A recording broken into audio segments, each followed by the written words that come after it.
Welcome to our show, Hong Kong Brief. I'm your host, Jenny.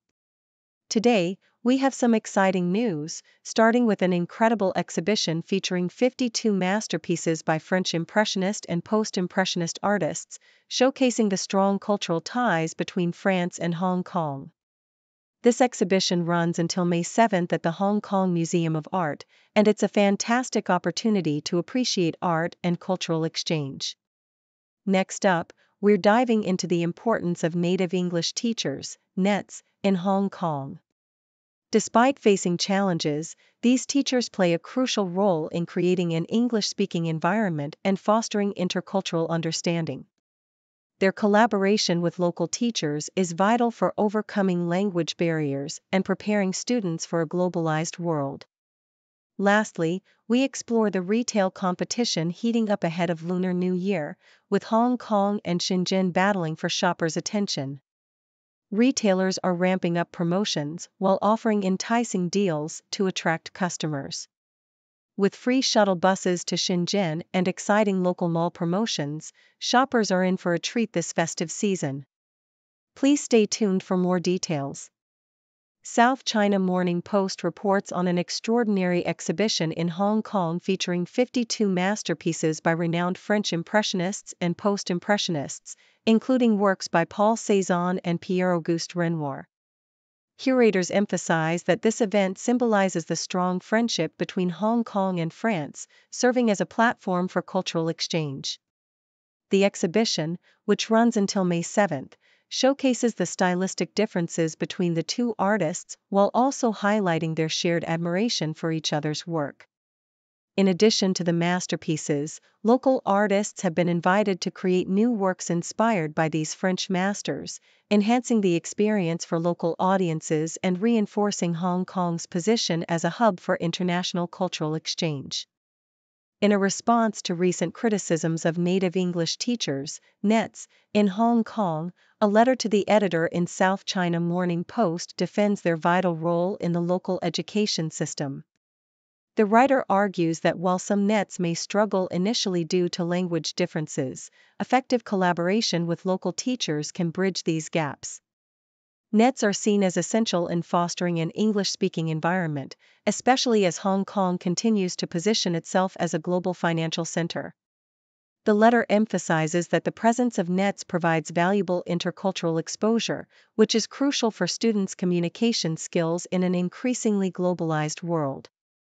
As the Lunar New Year approaches, South China Morning Post highlights the fierce competition between Hong Kong and Shenzhen retailers vying for shoppers' attention.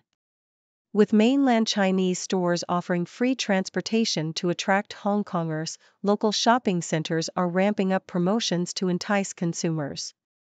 The article details various strategies employed by retailers, including discounted tours that combine shopping and sightseeing in mainland cities. Shoppers like Cindy Cam are opting for cross-border trips to save money on traditional holiday goods, while local malls are enhancing their promotional efforts to maintain foot traffic. Despite the challenges posed by rising costs, local retailers are urged to improve their competitiveness to retain customers during this festive season.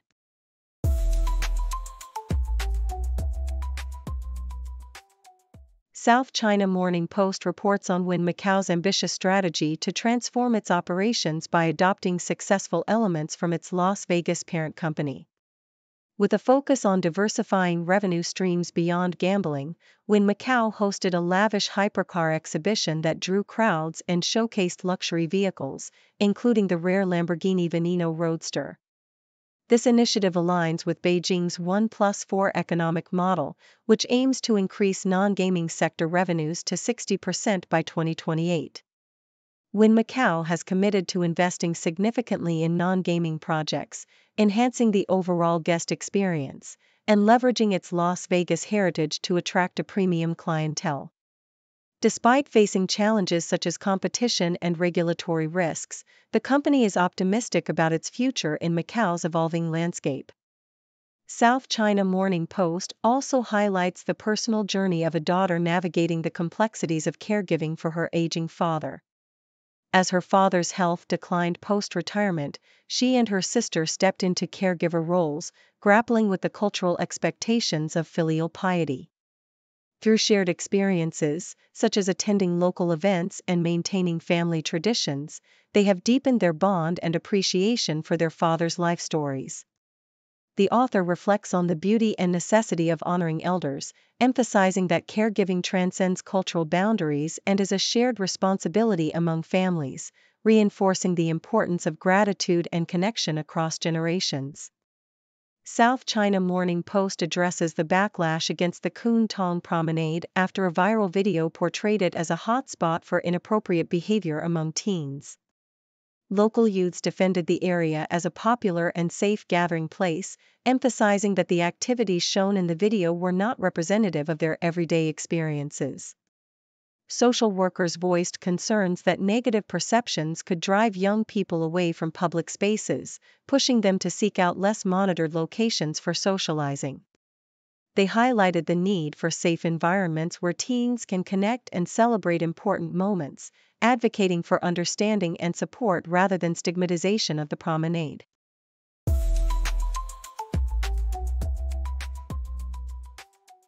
South China Morning Post reports on the rising trend of crime-themed attractions attracting tourists, with Hong Kong's ICAT Cafe leading the charge.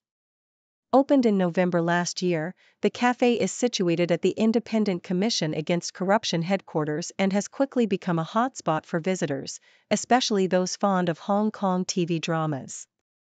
The cafe, named after the year the agency was founded, offers coffee varieties whimsically named Integrity, Confidentiality, and Sincerity, reflecting the agency's core values. Visitors have shared their experiences on social media, with many praising the cafe's unique concept and friendly staff. This trend mirrors similar attractions worldwide, such as Japan's Prison Museum, which offers a glimpse into the penal history of the country, showcasing prison cells and even allowing guests to try inmate meals. In another article, South China Morning Post explores the shift in Chinese wedding fashion, noting the overwhelming preference for Western-style wedding dresses among Chinese couples. The author recounts a personal experience of attending wedding dress fittings, where the lavish surroundings and the variety of dresses left a lasting impression. Despite the occasional appearance of traditional Chinese attire, it is often overshadowed by the allure of the Western wedding gown, reminiscent of a Disney princess. The article reflects on the evolution of wedding attire in China, highlighting how historical influences and changing trends have shaped contemporary choices. While the Hanfu revival is gaining traction, it remains to be seen if it will overshadow Western styles, as many brides still opt for sleek and modern silhouettes that resonate with their personal tastes. In an opinion piece, South China Morning Post urges the Hong Kong government to take decisive action against ticket scalping, which has become a growing concern as the city aims to revive its post-pandemic economy through concerts and events. Lawmakers have expressed frustration over the lack of successful prosecutions for scalping, despite existing laws against it. With no convictions in over 2 years, the article emphasizes the need for stricter enforcement and updated regulations to prevent ticket touts from taking advantage of eager concert-goers. The dark history of scalping incidents, including violent clashes, underscores the urgency for reform. The call for real-name ticketing as a potential solution reflects the broader need to ensure a fair and enjoyable experience for both residents and tourists in Hong Kong's entertainment landscape.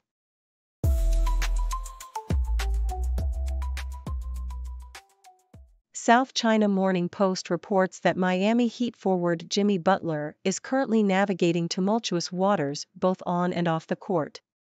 Recently, he received a 7-game unpaid suspension from the team for conduct deemed detrimental, and there are indications that the Heat are considering trading him.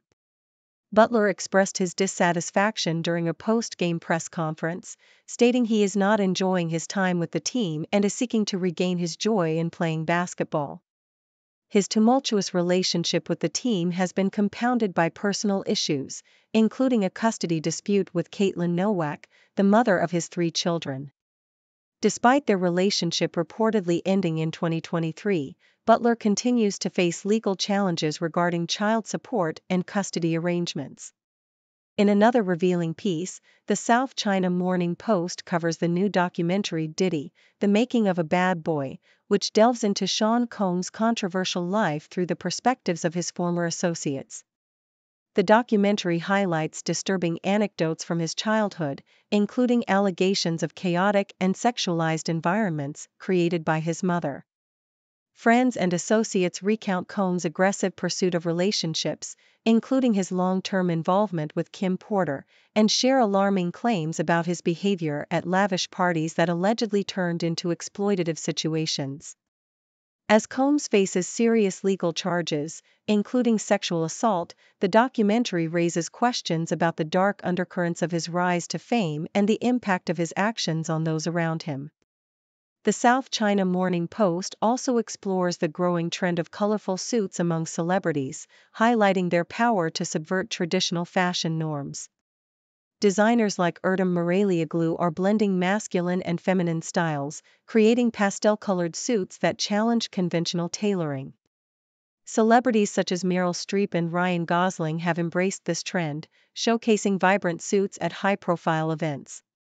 The article emphasizes the transformative power of a well-fitted, colorful suit and offers advice on how to incorporate such pieces into one's wardrobe effectively.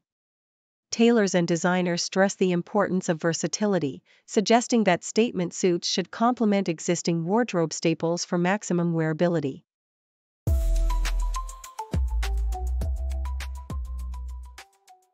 South China Morning Post reports on the complex personal life of California Governor Gavin Newsom, who has faced scrutiny for his past actions, particularly an affair with his former aide, Ruby Rippy Gibney.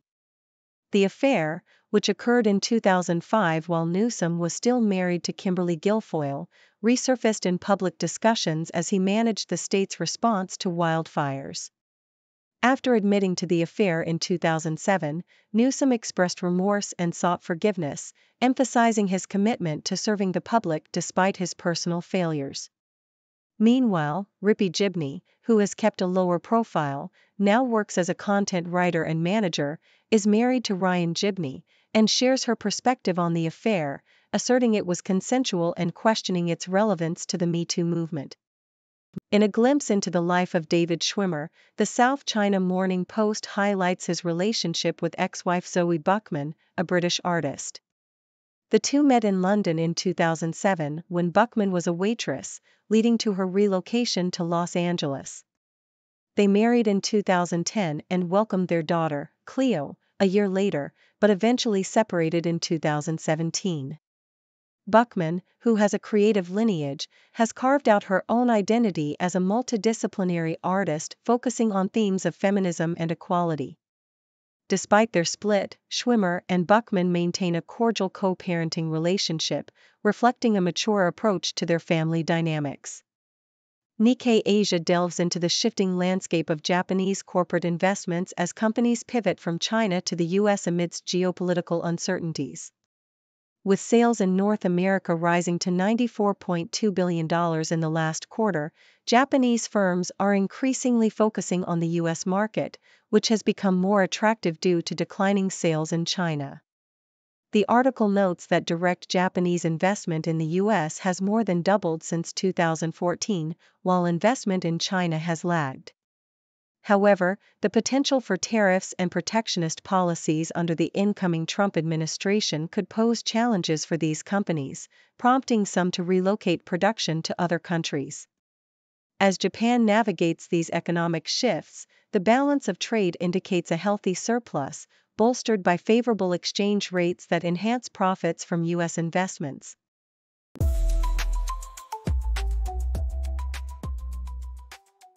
Thank you for tuning in.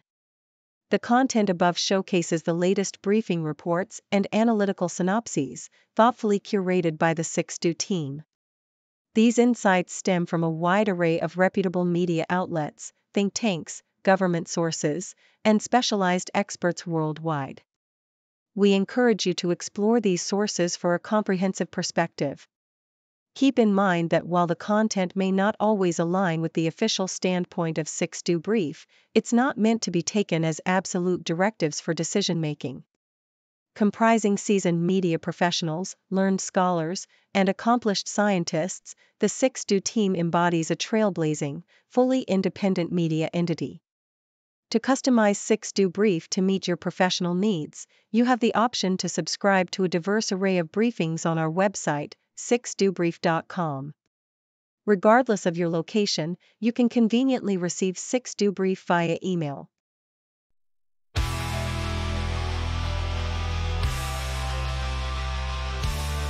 Turn on the screen, monsters screaming. Empty smiles, their words misleading. Power games in dark